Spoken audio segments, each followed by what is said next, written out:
Is it a good idea to hire your family members to work in your business? Now, this is something that people often struggle with because you know your family members, you know your friends, you know what they're like, and you think, hey, maybe I should just hire them or work with them or partner with them, and then they go into business with these people without the right expectations.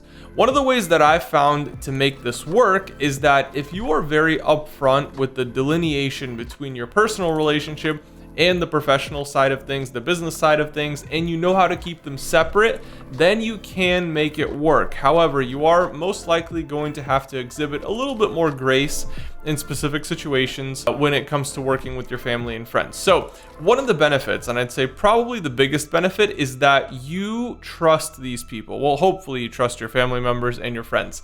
Now, if you don't trust them, there's probably not much benefit to hiring a family member unless they are extremely skilled at something very specific that you need in your business. Now, having that trust or somebody that you can trust in your business is a huge asset. You see, business is all about relationships. So you have a network that you build, you have people that you work with, maybe vendors, maybe other companies, maybe partners, and all of these people you have to be able to trust. Now, as a business owner, as you're growing in business, as you're becoming more successful, your company is growing, you're going to see that eventually you're not going to be able to maintain all of these relationships on your own.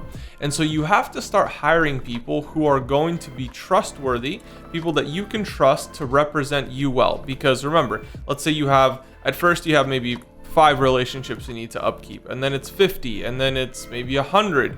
Now, after you have 100 relationships, keeping up all those relationships is already going to start to become a little bit difficult.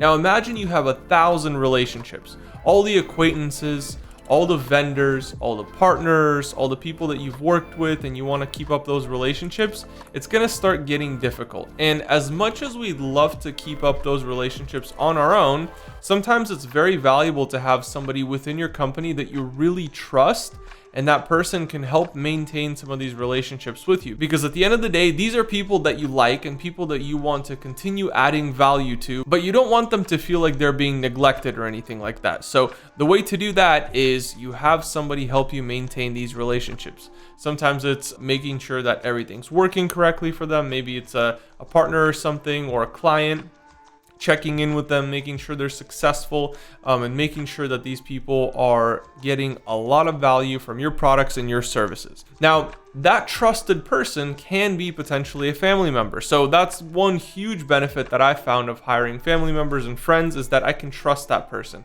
I know that if I need that job done, or maybe it's not even upkeep of relationships, maybe it's something else in the company, maybe it's a COO or something like that.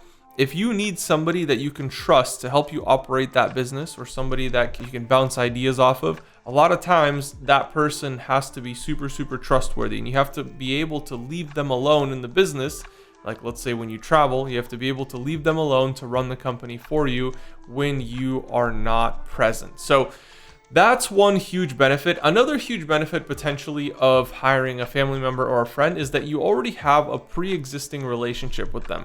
I know when I've hired people before, it usually takes about 3 to 6 months to really learn about a person, learn their habits, learn how they act, how they behave. And that's important in business. You have to be able to understand how these valuable people in your organization behave on a daily basis, because you have to know what to expect. Now, because you've already built out those relationships with your friends and family, you don't really have to go through that phase. So from day one, it's like, okay, I know how this person is. I know what they like, what they don't like. I know what their tendencies are. I know how to work well with them. You've probably already figured out that dynamic, and that's really valuable. So not only do you trust them, you already know how to work well with this person. So again, these are all valuable benefits of hiring your friends and family. Now, a third benefit I'd say is that these are people who are probably your fan already, or people who already like what you do. So if they're a fan of what you do, if they're a fan of you, they're probably a pretty good cultural fit, right? We attract friends that are good cultural fits for us, generally speaking. If they don't fit our culture, we're probably not friends with them. It just doesn't make any sense. So having these people is an automatic cultural fit into what you're already doing, and you don't have to worry about issues like, oh, well, our culture was great, and then this person joined, and now our culture is not so great anymore. So building that culture that you've created, as long as your friends are on the same page as you as far as culture goes, which most people's friends are, it's probably going to be a pretty easy transition to just bring them into what you've already built and continue building. Now, we've talked about some benefits of hiring your friends and family, but it's not all sunshine and rainbows. Sometimes there are some difficulties that we have to talk about. So let's talk about some potential downsides to hiring friends and family. Now, we talked a little bit about having to give people a little bit more grace. So you can be super straight up about things and super straight edge and explain to people that, hey, we're friends. That's a totally separate thing. This is a business thing, and these are the specific requirements. And actually, it's kind of a good thing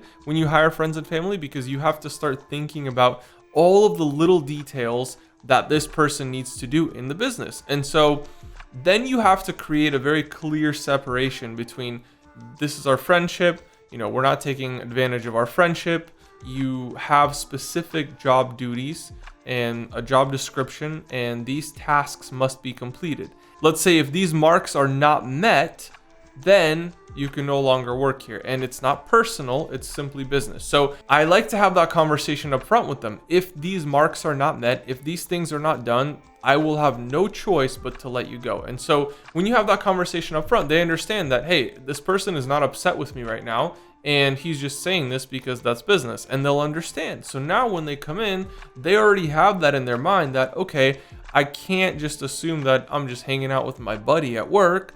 I'm actually working a job and I'm doing these things. And if I don't do these things, I can no longer work here. And so that's a good way to kind of pre-frame things. So that way, when they go into the job, they know exactly what to expect and there's nothing catching them by surprise. There's never a situation where they feel like, oh, well, I'm your friend and you shouldn't fire me because of our friendship, whatever it might be. Those situations do occur.